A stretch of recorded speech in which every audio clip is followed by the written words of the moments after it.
करना है। बिस्मिल्लाहिर्रहमानिर्रहीम। बहुत शुक्रिया स्पीकर साहब।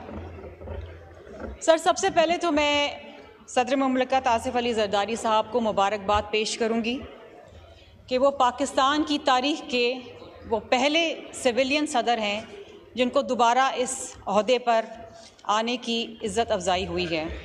और मैं समझती हूँ कि ना सिर्फ सदर जरदारी साहब इस मुबारकबाद के मुस्तहक हैं, बल्कि ये कौम, ये हाउस और जमहूरियत की ये एक बहुत बड़ी बका की बात है कि अल्हम्दुलिल्लाह इस मुल्क में, जिसकी एक बड़ी चेकर्ड हिस्ट्री रही है, जहाँ तवील अरसे आमराना दौर रहा है, डिक्टेटरशिप रही है, वहाँ पर एक सिविलियन प्रेसिडेंट ने दोबारा अपना मनसब संभाला और इस ऐवान से ख़िताब किया। सर, समझने वालों के लिए बड़ी समझने की बातें हैं अगर वो समझना चाहें, लेकिन अफसोस की बात यह है कि जिस दिन सदर साहब अपना एक इंतहाई अहम ख़िताब कर रहे थे इस पार्लियामान से, जॉइंट पार्लियामान से, उस वक़्त इस हाउस के अंदर बैठे अपोजिशन के लोग सुनने को तैयार नहीं थे।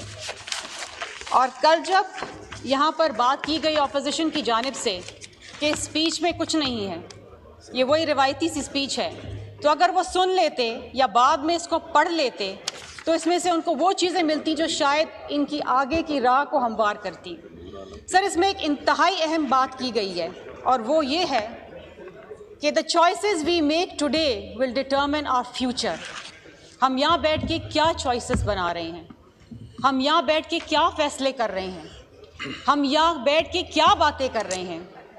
सर, जिस दिन से ये हाउस का इनकाद हुआ है, 29 फरवरी को हमने ओथ लिया था, वो दिन और आज का दिन हमने यहाँ गालियाँ सुनी हैं, हमने यहाँ बदतमीज़ी देखी है, हमने यहाँ नारेबाजी देखी है, हमने यहाँ मर्द औरत दोनों की तज़हीक देखी है। हमने बहुत कम यहाँ पर अवामी मसाइल पे बात की है।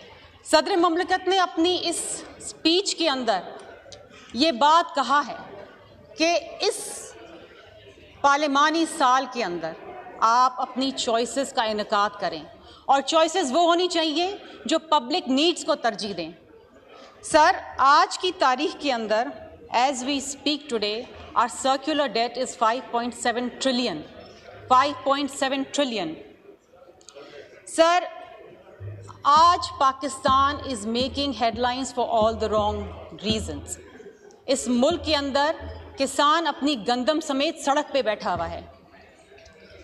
कौन जिम्मेवार है, किसने खून किया, किसने पैसा कमाया, कौन कहाँ गया, आज तक उसका तयन नहीं हो सका है। We are moving towards food insecurity. Sir, इस मुल्क के अंदर हेपेटाइटिस सी केसेस के अंदर globally Pakistan is number 1, 12.6 million cases, and millions will go unidentified and untreated. These are all the wrong headlines, sir. इस मुल्क में आज भी 19 मिलियन चाइल्ड ब्राइड्स हैं और उनका कोई लबाब नहीं है। सर, आज भी ये हाउस एक चाइल्ड रिस्ट्रेन मैरिजेस का बिल पास नहीं कर पाया है। ये अफसोस की बात है। अगर किया है तो सिर्फ सिंध असेंबली में 2013 में हुआ है। बलूचिस्तान के अंदर सर एथनिक क्लिनसिंग हो रही है। पिछले दिनों गवादर के अंदर 7 बाबर्स को चुन चुन के उनकी नींद में उनको कत्ल किया गया, point blank. This is ethnic cleansing. We need to see what is happening in Balochistan.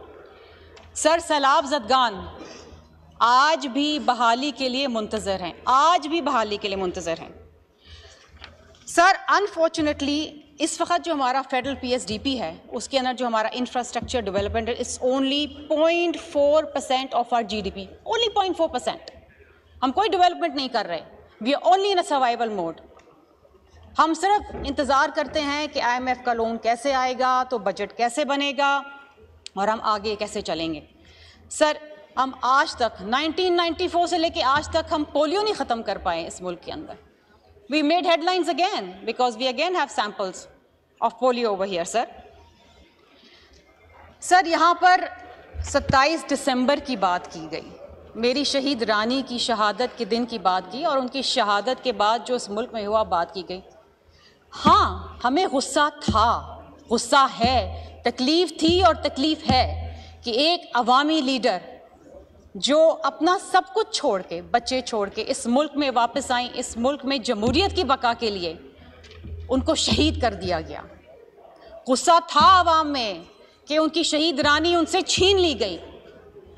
उस वक़्त सिर्फ एक शख्स ने अपनी ज़ाती तकलीफ एक तरफ रख के पाकिस्तान खप्पे का नारा लगाया, और वो सिर्फ और सिर्फ सदर आसिफ अली जरदारी साहब थे।